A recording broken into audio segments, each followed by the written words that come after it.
Hace poco estoy leyendo sobre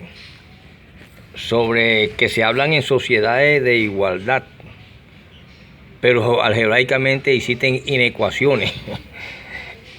Y mencionamos que también la palabra cópula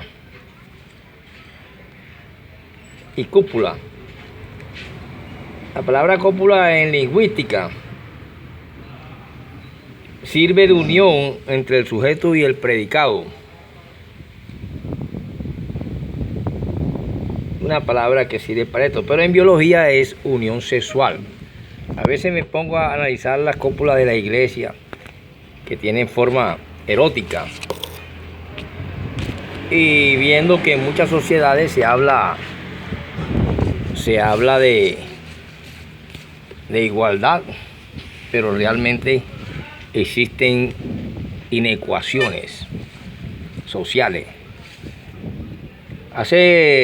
Y me encuentro ahí entre mis libros, el libro sobre el Foro Nacional de Filosofía, y me doy cuenta cómo la iglesia, cual el camaleón, se adapta a todo, y creo que ahí es donde proviene la eternidad de Roma, y proviene la eternidad de cómo no puede ser destruido algo, y que es por la capacidad de adaptación que tiene a toda situación. Por ejemplo, yo tengo un poema en filosofía que se llama Jesús Socialista. Yo sé que en una sociedad donde se habla de igualdad puede caer mal, pero en otra que también se habla de igualdad y puede ser una dictadura, puede caer bien.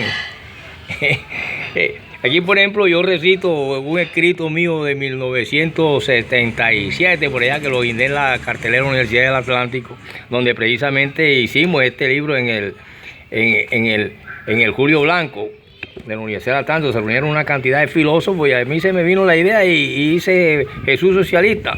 Y lo guindé en la cartelera, y ahí, bueno, la gente se reunía y lo veía. De todas maneras, era la universidad y había gente culta, pero acá de pronto cualquier grupito me puede mandar un par de sicarios extranjeros del interior o el Estado mismo, pero quizás en Venezuela o en Cuba lo aplauden. Entonces, por eso es que no sabemos por qué escribimos o no escribimos. De tal manera que, analizando la cuestión, aquí también me cayó un librito de un compañero amigo, Delio Guerra Ibarra. Se llama Camarones. Y en ese libro él nos expresa que los indios antiguos que crearon lo que se conoce hoy como Riohacha o La Guajira provenían del grupo lingüístico Arahuat. Estaban los Cavillari, los Carripaco, el Piapaco y el Achagua, quienes tenían asentamiento en estas tierras. Estos aborígenes, con el transcurrir del tiempo, se unieron bajo la denominación de Guajiro y posteriormente como Guayú, que todavía están ahí entre Maicao y por allá te ven esa gente. La denominación de Guajiros y posteriormente como Guayú.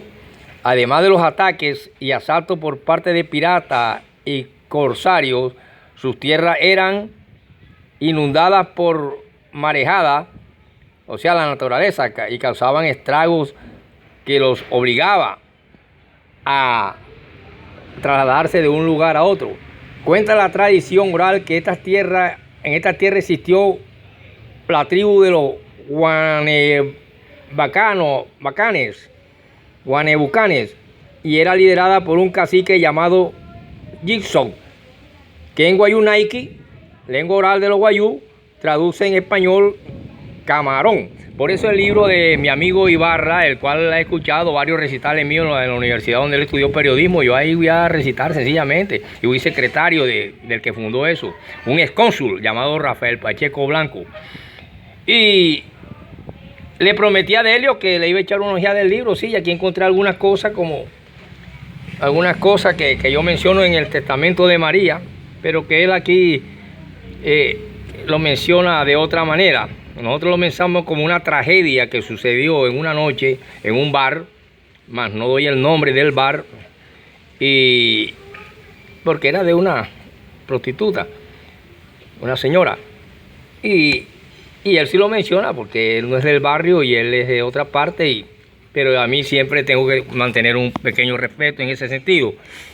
Sin embargo, nosotros estamos hablando de cómo se adapta la iglesia y por eso hablamos del perdón inútil, es decir, cómo ese ser que padeció tanto y que hoy se enriquecen a su costa y que sintió gargajos, golpes, desnudez, hambre, sed, es un festín en el capitalismo, un festín de donde del tipo le sacan las entrañas. Pero vemos que fácilmente se va ante sus pies y la gente se les perdona los pecados y salen y siguen pecando. Por eso se llama, sigan pecando. Inútil sacrificio. Hace poco un amigo mío que tiene un hotel, había unas muchachas que estaban hablando y que cuando yo estaba en el mundo, hacía y deshacía y me gustaba Margarita y Margarita me hacía y me deshacía y yo a ella y tal. Y cuando estaba en el mundo, yo no sé, esta gente sabe esa palabra, que cuando estaba en el mundo, pero hacían como 5 horas que se había comido un pescado y yo no sé de dónde sacaron el pescado, si lo trajeron del cielo, porque el pescado lo pescaron ahí mismo el pelo sacaron del río, él navegaba en el río está en la tierra.